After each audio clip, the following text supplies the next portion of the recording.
ಮೂಢನಂಬಿಕೆಯಿಂದ ಹೊರಗೆ ಬರಬೇಕು. ಭಯಮಿಶ್ರಿತವಾದಂತಹ ದೇವರುಗಳಿಂದ ಹೊರಗಡೆ ಬರಬೇಕು ನೀವು, ಅಲ್ವಾ? ಈಗ ದುರ್ಗವ್ವ, ಕಾಟವ್ವ, ಉಚ್ಚಂಗಿ ದುರ್ಗವ್ವ ಇಲ್ಲೇ ಇದ್ದಾಳ ಹತ್ರಕ್ಕೆ. ಆಕೆ ಕುರಿ ಕೇಳ್ತಾಳ, ಅಲ್ಲ ಕೋಣ ಕೇಳ್ತಾಳ. ತಿನ್ನೋದಕ್ಕ ಕೊಡ್ತೀರಿ, ಯಾಕೆ ಆಕೆ ಕತ್ತೆ ಕೇಳೋಲ್ದು, ನಾಯಿ ಕೇಳೋಲ್ದು ಆಕೆ?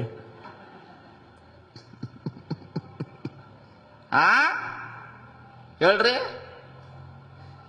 ಯಾಕೆ ಕತ್ತೆ ನಾಯಿ ಕೇಳೋದಿಲ್ಲ? ನೀವು ಯಾವ ತಿಂತೀರಿ ಅದು ದೇವರ ಹೆಸರು ಮೇಲೆ ಕೊಡ್ತೀರಿ.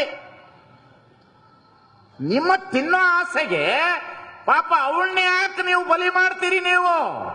ಅದಕ್ಕೆ ಬಸವಣ್ಣ ಬರೀತಾರೆ, ಅಂಗದಿಚ್ಛೆಗೆ ಮಧ್ಯಮಾಂಸವ ತಿಂಬರು, ಕಂಗಳಿಚ್ಛೆಗೆ ಪರ್ವದವರ ನೆನೆವರು. ಏನದು? ಅವಳು ಕುರಿ ಕೇಳದ್ಲಂತ. ಏನು ದೇವ್ರುಗಳ್ರಿ, ಈ ದೇಶದೊಳಗಿರೋ ದೇವ್ರುಗಳು ತಿನ್ನಂಗ ನಾನೆಲ್ಲೂ ನೋಡಿಲ್ರಿ.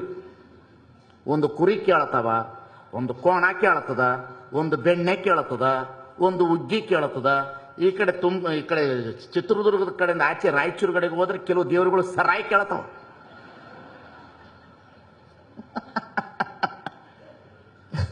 ಕುಡಿತಾವಂತವು, ಎಂತವು ಇರ್ಬೋದ್ರಿ ದರಿದ್ರ.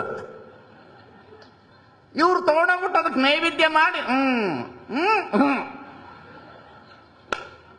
ನೀವುಗಳು ಮಾಡ್ಕೊಂಡಿರೋ ದೇವರು ನಿಮ್ಮ ಸುಖದ ದೇವರುಗಳು, ತಿಳಿತಿಲ್ಲ? ನೀವು ಮಾಡಿಕೊಂಡಿರುವ ದೇವರುಗಳು ನಿಮ್ಮ ಸುಖದ ದೇವರುಗಳವು. ಇಲ್ಲೇ ಚಂದ್ರಗುತ್ತಿ ಒಳಗಡೆ ಇದೆ, ಚಂದ್ರಗುತ್ತಿ ಒಳಗಡೆ ಬೆತ್ತಲೆ ಸೇವೆ ಅಂತ ಬಂತು. ಶಿವಮೊಗ್ಗದಲ್ಲಿ ಹೆಣ್ಣು ಮಕ್ಕಳನ್ನ ಬೆತ್ತಲೆ ಸೇವೆ ಮಾಡಿದ್ರೆ ದೇವರು ಒಲಿತಾನಂತ. ಒಪ್ತೀರೇನ್ರವ? ಮಾಡ್ತೀರಿ? ದೇವ ಅಂತ ಹೇಳಿದ್ರೆ ಅತಿ ಅದ್ಭುತವಾದಂತ ಶಕ್ತಿ ಅದು, ಅಗೋಚರವಾದ ಶಕ್ತಿ ಅದು. ನನ್ನೊಳಗೆ ನೀನು ಪ್ರವೇಶ, ನಿನ್ನೊಳಗೆ ನಾನು ಪ್ರವೇಶ, ಕರಿಯು ಕನ್ನಡಿಯೊಳಗಡಗಿದಂತೆ ನೀ ಅನ್ನೊಳಗಡಗಿದೆ ಕೂಡಲ ಸಂಗಮ ದೇವ. ಎಷ್ಟು ಅತಿ ಅದ್ಭುತ ದೇವರು.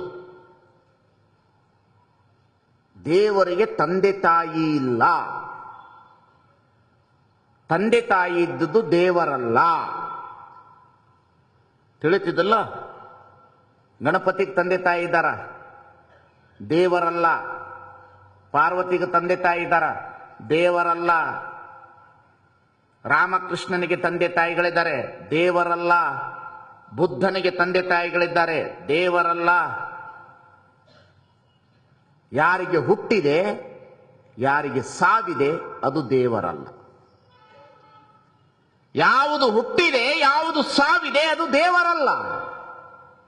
ಸರಿಯಾಗಿ ತಿಳ್ಕೊಳ್ಳಿ ನೀವು ಇಲ್ಲಿ ಕುಳಿತವರು. ಈ ಮಗು ಹುಟ್ಟಬೇಕಾದ್ರೆ ಅವನ ತಂದೆ ಕಾರಣ, ಅವನು ಹುಟ್ಟಬೇಕಾದ್ರೆ ಅವನ ತಂದೆ ಕಾರಣ, ಅವನು ಹುಟ್ಟಬೇಕಾದ್ರೆ ಅವನ ತಂದೆ ಕಾರಣ. ಇದು ಒಂದು ಕಡೆ ಅನವಸ್ಥತಾ ದೋಷ ಹೊಂದಲೇಬೇಕು.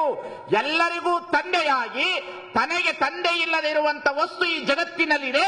ಅದನ್ನ ತಂದೆ ತಾಯಿ ಇಲ್ಲದ ಕಂದ ನಿನ್ನಿಂದ ನೀನೇ ಬೆಳೆದೆ ಎಲ್ಲ ಅನ್ನತಕ್ಕಂತ ಒಂದು ಸೃಷ್ಟಿಕರ್ತ ಇದ್ದಾನಲ್ಲ, ಅವನೇ ದೇವ ಅನ್ನತಕ್ಕಂಥದನ್ನ ನಾವೆಲ್ಲರೂ ಅರ್ಥ ಮಾಡಿಕೊಳ್ಳಬೇಕು. ಈ ಪೌರಾಣಿಕ ಕಲ್ಪನೆಗಳನ್ನು ಮೀರಿ ನಾವು ಸಮಾಜದಲ್ಲಿ ಬದುಕಬೇಕಂದ್ರೆ